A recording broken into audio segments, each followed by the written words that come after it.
مولا کائنات کے لیے ہمارے محترم انتہائی محترم برادران اہل سنت ان کی تجویز کردہ جو لائن ہے وہ کیا ہے؟ باپ یا ماں مصلی پر آ کر کھڑے ہو جائیں تو بچہ برابر میں آ کر کیا کرتا ہے؟ نقالی کرتا ہے، امیٹیٹ کرے گا، کھڑا ہو جائے گا، سجدہ کرے گا، ہے نا؟ طبیعت تو یہ بتاتی ہے، نفسیات تو یہ بتاتی ہے کہ بچہ باپ کی نقالی کرتا ہے، تو اگر باپ جو کر رہا ہے وہی بچہ بھی کرتا ہے تو باپ اگر خدا کو سجدہ کرتا ہے تو بچہ خدا کو سجدہ کرے گا، باپ اگر بتوں کو سجدہ کرتا ہے تو بچہ خدا کو۔ آپ کا علی کو کرم اللہ وجہہ کہنا علی کے ایمان کی جتنی بڑی دلیل ہے اس سے زیادہ علی کے باپ ابو طالب کے مومن ہونے کی دلیل۔ علی کے باپ نے اگر کبھی کسی بت کو سجدہ کیا ہوتا تو معاذ اللہ علی بھی کرتے۔ اشفاق احمد صاحب تصوف کی طرف مائل تھے، مشہور ڈرامہ نگار، وہ کہنے لگے کہ ہوا یہ، ہم گئے مسجد میں ایک دن جب ہم نماز پڑھ کے نکلے تو اللہ نے ہم سے کہا کہ بھئی تم روز آتے ہو، ملاقات کرتے ہو، چلے جاتے ہو، آج ہمیں بھی اپنے ساتھ لے جاؤ۔ تو ہم نے پھر کہا نہیں ہے پروردگار، ہم نے تیرے لیے ایک اتنا اچھا گھر بنا دیا، پنکھے ونکھے بھی لگائے، ایئر کنڈیشن بھی ہے، سب کچھ ہے، اسی طریقے سے ملاقات ٹھیک ہے، قدر گھٹا دیتا ہے بار بار کا آنا جانا، ہم تو پھر بھی بار بار آ جاتے ہیں، مگر یہ کہ تو وہاں پر آئے گا تو معاملہ اچھا نہیں رہے۔ ہم نے کہا کہ مالک تو اپنے گھر میں خوش رہے، ہمیں ہمارے گھر کے اندر خوش رہنے دے، ورنہ کیا ہوگا؟ وہ مطالبہ کرے گا سڑک پر یہ کرو، وہ مطالبہ کرے گا گھر میں یہ کرو۔ لیکن واقعاً جو امام کے ماننے والے ہیں انہوں نے جس طرح سے امام بارگاہ کے اندر مجلس کا اہتمام کیا، اپنے گھروں کے اندر بھی مجلس کا اہتمام کریں گے۔ اب جب آپ سیدھی سی بات ہے کہ آپ کا بچہ یا گھر کے اندر کوئی فرد ہے وہ نوحہ خوانی کرے گا تو پہلے دن ندیم سرور صاحب کی طرح سے تو نوحہ نہیں پڑے گا، مگر اگر گھر سے نکال دیا کہ خدا مسجد میں، حسین امام بارگاہ میں، باہر آنے کی گنجائش نہیں، کہا کہ نہیں، اپنے گھروں کو یہود کی طرح قبرستان مت بناؤ، تمہارا مصلی گھر میں بھی بچھنا چاہیے تاکہ تمہارے بچے تمہیں نماز پڑھتے ہوئے دیکھیں۔ سے قبر میں جانے کے بعد مردہ مزید کوئی نیکی نہیں کر سکتا، اسی طرح گھر میں جانے کے بعد وہ بھی کوئی نیکی نہیں کرے گا، اور وہ وضو ٹھیک نہیں ہوگا، مگر تنقید مت کرو، کرنے دو، رکوع اور سجدے کے نام پر کچھ کریں گے وہ غلط ہوگا، مگر کرنے دو۔ پہلا سجدہ تمہارے کہنے پر نہیں ہونا چاہیے، تمہارے کرنے پر ہونا چاہیے۔ گھر کے بارے میں چھٹے امام یہ ارشاد فرماتے ہیں، ذرا سنیں، اپنے گھروں کو یہود کی طرح قبرستان مت بناؤ۔ یہ کیا کہا چھٹے امام؟ اپنے گھر کو یہودیوں کی طرح قبرستان مت بناؤ، یعنی کیا مطلب؟ یہودی گھروں کے اندر قبر بنا لیتے ہیں یا قبرستان میں جا کر رہنا شروع ہو جاتے ہیں؟ مجھے آج کا نہیں معلوم، یعنی جناب علامہ حسین بخش جاڑا اللہ مقامہ، انہوں نے اپنی تصویر انوار النجف کے اندر کہیں اس موضوع کے اوپر تبصرہ بھی کیا اور بہت عمدہ تبصرہ کیا، وقی تبصرہ، کہ چھٹے امام یہ کیا کہہ رہے ہیں؟ اپنے گھروں کو یہود کی طرح قبرستان مت بناؤ۔ دیکھیں اس کی ایلوبریشن کے اندر یہ بات آئی کہ یہود کا طریقہ یہ ہوا کرتا تھا، مجھے نہیں معلوم آج یہ طریقہ ہے یا نہیں ہے، کہ یہ ہوا کرتا تھا کہ جو عبادت ہوگی، جو نیکی ہوگی وہ سینوگوگ میں ہوگی، گھر سے باہر ہوگی۔ ایک دفعہ گھر میں آ گئے تو گھر میں آنے کے بعد اب نیکی کا چیپٹر کلوز، اب جتنی بھی نیکیاں ہوں گی وہ گھر میں نہیں ہوں گی، گھر سے باہر سب کچھ ہوگا، گھر کے اندر کچھ نہیں ہوگا۔ ذرا غور کیجیے گا۔ اچھا اب اگر ایسا معاملہ ہے تو اس کا نتیجہ کیا نکلے گا؟ کہ جس طرح سے قبر میں جانے کے بعد مردہ مزید کوئی نیکی نہیں کر سکتا، اسی طرح گھر میں جانے کے بعد وہ بھی کوئی نیکی نہیں کرے گا۔ اب وجہ شباہت واضح ہوئی۔ اپنے گھروں کو یہود کی طرح قبرستان مت بناؤ، کہ جس طرح قبر کے اندر مردہ چلا گیا اب کوئی نئی نیکی نہیں کر سکتا، اسی طرح وہ گھر کی چار دیواری میں آ گیا، اب اس نے کہا کہ نیکی کا یہ مقام نہیں ہے۔ اشفاق احمد صاحب تصوف کی طرف مائل تھے، مشہور ڈرامہ نگار، انہوں نے کسی موقع پر ٹی وی پر ان کا ایک پروگرام آ رہا تھا تو انہوں نے ایک بڑی اچھی تمثیل بیان کی۔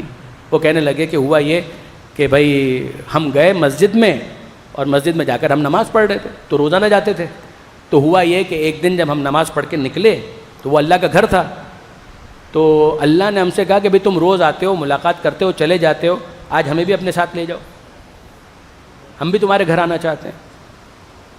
تو ہم نے کہا کہ نہیں پروردگار، ہم نے تیرے لیے اتنا اچھا گھر تو بنایا ہے نا، تو اپنے گھر میں خوش رہے، ہمیں ہمارے گھر میں خوش رہنے دے، ہم آئیں گے ابھی ظہر کے وقت، پھر واپس آئیں گے۔ پھر ظہر میں آئے تو پروردگار نے کہا بھائی تم روز آتے ہو چلے جاتے ہو، چلو اب تو ہمیں اپنے ساتھ لے جاؤ۔ تو ہم نے پھر کہا نہیں ہے پروردگار، ہم نے تیرے لیے ایک اتنا اچھا گھر بنا دیا، پنکھے ونکھے بھی لگائے، ایئر کنڈیشن بھی ہے، سب کچھ ہے، اسی طریقے سے ملاقات ٹھیک ہے، قدر گھٹا دیتا ہے بار بار کا آنا جانا، ہم تو پھر بھی بار بار آ جاتے ہیں، مگر یہ کہ تو وہاں پر آئے گا تو معاملہ اچھا نہیں رہے گا۔ تو ہم نے کہا کہ مالک تو اپنے گھر میں خوش رہے، ہمیں ہمارے گھر کے اندر خوش رہنے دے۔ یہ کیا ہوا؟ کہ بات اتنی سی ہے کہ بھائی خدا کو مسجد تک محدود کر دو، مسجد سے باہر نکالنے کی ضرورت نہیں ہے، ورنہ کیا ہوگا؟ وہ مطالبہ کرے گا سڑک پر یہ کرو، وہ مطالبہ کرے گا گھر میں یہ کرو۔ لیکن واقعاً جو امام کے ماننے والے ہیں انہوں نے جس طرح سے امام بارگاہ کے اندر مجلس کا اہتمام کیا، اپنے گھروں کے اندر بھی مجلس کا اہتمام کیا۔ گھروں کی مجلس کی اہمیت آپ سمجھے؟ بھائی دیکھیں کیا وجہ ہے، وجہ کیا ہے، کیا سبب ہے کہ بھائی امام بارگاہ میں مجلس تو ہو گئی، اب کیا سبب ہے کہ ہم گھر میں بھی مجلس کریں؟ اور گھر میں مجلس کا مطلب میں اس اہتمام کی بات نہیں کر رہا کہ لاکھوں روپے خرچ کریں، نہ، صرف آپ ہوں, آپ کے گھر والے ہوں, بیٹھ جائیں, بچے کو کہیں کہ حدیث قصہ پڑھے اور کسی اور سے کہیں ایک سلام پڑھے اور خود ہی 2 جملے کہیں, مگر یہ بے تکلفی کے ساتھ گھر میں عبادت کا اہتمام کرنا خود ایک اہمیت رکھتا ہے. یقین جانیے کہ آل محمد کے ماننے والے اس اعتبار سے منفرد ہیں کہ انہوں نے کہا کہ نہیں, ہم اپنے گھروں کے اندر بھی مجلس کا اہتمام کریں گے. اب جب آپ سیدھی سی بات ہے کہ آپ کا بچہ یا گھر کے اندر کوئی فرد ہے وہ نوحہ خوانی کرے گا تو پہلے دن ندیم سرور صاحب کی طرح سے تو نوحہ نہیں پڑے گا. اگر اسی پر تنقید شروع ہو جائے, ارے میاں کیا پڑھتے ہو, تمہیں تو پڑھنا بھی نہیں آتا, تو نہیں پڑھنا آتا اسی لیے تو آپ پڑھائیں گے تو پڑھنا سیکھ جائے گا. مگر اگر گھر سے نکال دیا کہ خدا مسجد میں, حسین امام بارگاہ میں, باہر آنے کی گنجائش نہیں, کہا کہ نہیں, اپنے گھروں کو یہود کی طرح قبرستان مت بناؤ, گھر میں بھی اس کا اہتمام کرو. اب آپ ذرا دیکھیے طریقہ کار, واجب نماز مسجد میں پڑھنے کا ثواب زیادہ ہے, لیکن نافلہ گھر میں پڑھنے کا ثواب زیادہ ہے. کہا کیوں؟ بھائی واجب نماز ہے, وہ مسجد میں پڑھنے کا ثواب زیادہ ہے, تو اگر نافلہ بھی مسجد میں پڑھنے کا ہو جائے گی, لیکن زیادہ ثواب گھر میں. نماز شب گھر میں پڑھو. تمہارا مصلی گھر میں بھی بچھنا چاہیے تاکہ تمہارے بچے تمہیں نماز پڑھتے ہوئے دیکھیں, تمہیں وضو کرتے ہوئے دیکھیں. اور جب تمہیں وضو کرتے ہوئے دیکھیں گے تو ہوگا کیا, کبھی وہ بھی آ جا کر کھڑے ہو جائیں گے نل کے سامنے, وضو کے نام پر پانی ڈالنے لگیں گے, اور وہ وضو ٹھیک نہیں ہوگا. مگر تنقید مت کرو, کرنے دو. جب وہ تمہیں دیکھ کر برابر میں آ کر کھڑے ہو جائیں تو رکوع اور سجدے کے نام پر کچھ کریں گے, وہ غلط ہوگا, مگر کرنے دو. پہلا سجدہ تمہارے کہنے پر نہیں ہونا چاہیے, تمہارے کرنے پر ہونا چاہیے. پہلا سجدہ تمہارے کہنے پر نہیں ہونا چاہیے, تمہارے کرنے پر ہونا چاہیے. پہلا ماتم تمہارے کہنے پر نہیں ہونا چاہیے, تمہارے کرنے پر ہونا چاہیے. وہ تمہیں ماتم کرتا ہوا دیکھے اور بالآخر اس کے ہاتھ سینے تک آ جائے. وہ آنسو بہانا تمہارے آنسوؤں سے سیکھے. کہ جب تم گھر میں بھی بیٹھ کر کبھی ٹی وی کے اوپر نوحہ سن لو تو تمہارا دل اتنا مضطرب ہو جائے, غم کی وجہ سے آنکھوں میں آنسو آ جائیں. لیکن آپ غور کیجئے کہ اگر یہ تربیت کا اہتمام, اپنے گھروں کو یہود کی طرح قبرستان مت بناؤ.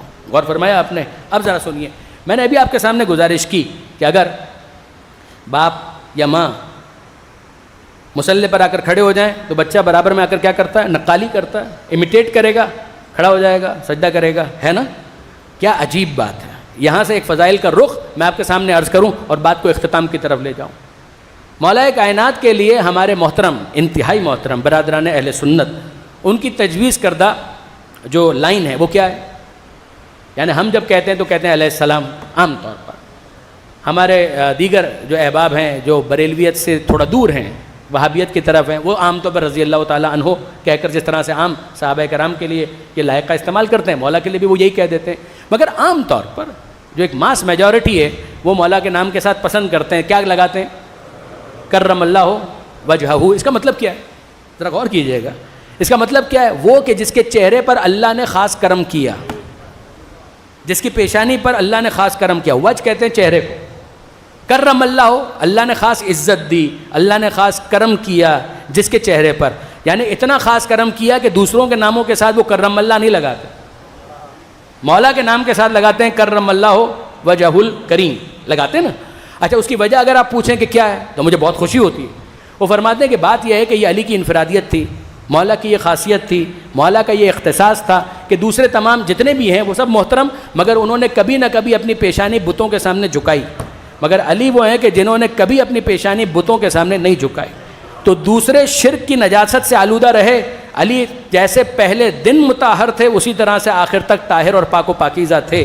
اب میں پوچھنا چاہتا ہوں, بالکل ہمیں تو بہت خوشی ہوتی ہے کہ مولا کی فضیلت کا کوئی بھی رخ ہمارے سامنے آ جائے, مگر میں پوچھنا چاہتا ہوں کہ بھئی اصول تو یہ طے ہوا, قاعدہ تو یہ طے ہوا, طبیعت تو یہ بتاتی ہے, نفسیات تو یہ بتاتی ہے کہ بچہ باپ کی نقالی کرتا ہے. تو اگر باپ جو کر رہا ہے وہی بچہ بھی کرتا ہے, تو باپ اگر خدا کو سجدہ کرتا ہے تو بچہ خدا کو سجدہ کرے گا, باپ اگر بتوں کو سجدہ کرتا ہے تو بچہ بتوں کو سجدہ کرے گا. آپ کا علی کو کرم اللہ وجہہ کہنا علی کے ایمان کی جتنی بڑی دلیل ہے اس سے زیادہ علی کے باپ ابو طالب کے مومن ہونے کی دلیل. علی کے باپ نے اگر کبھی کسی بت کو سجدہ کیا ہوتا تو معاذ اللہ علی بھی کرتے, مگر علی نے نہ کبھی بت کو سجدہ کیا اور نہ کبھی علی کے باپ نے کسی بت کو سجدہ کیا. وہ بھی موحد, یہ بھی موحد, وہ بھی صاحب ایمان اور یہ بھی صاحب ایمان.